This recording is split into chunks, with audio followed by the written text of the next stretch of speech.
समझ के प्यार निभावने घर से भी लड़के हो।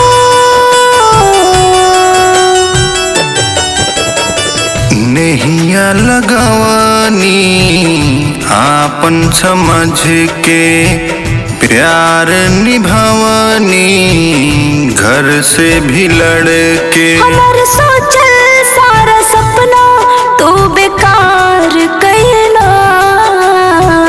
जान हवा कहत रहलू हमके जान कहे आज तू बेजान कैलू। जान हम कहत रहला हमके जान काहे आज तू बेजान कैला।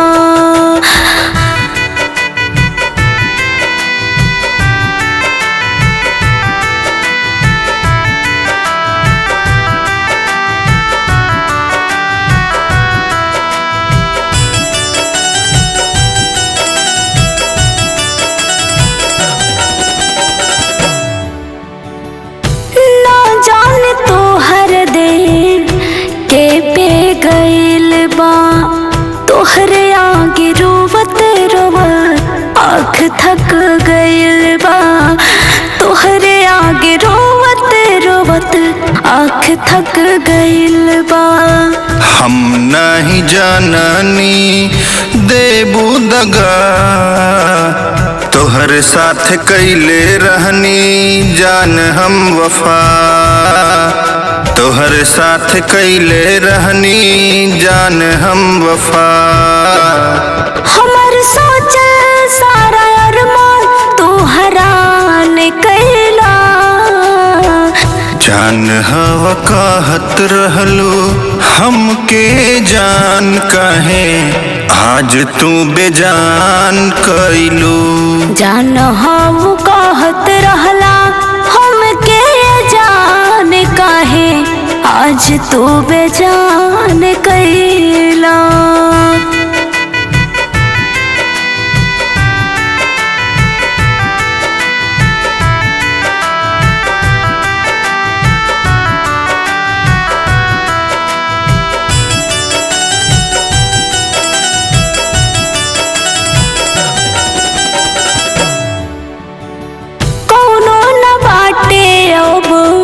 सिकवा गिला यार जब निकाल गइला तो ही बेवफा। यार जब निकाल गइला तो ही बेवफा।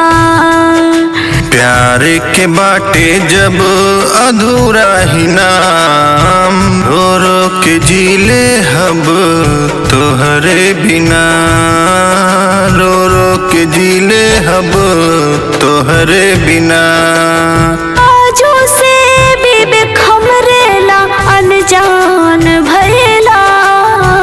जान हवा कहत रहलू हमके जान कहे आज तू बेजान कैलू। हो जान हम कहत रहला हमके जान काहे आज तू बेजान कैला।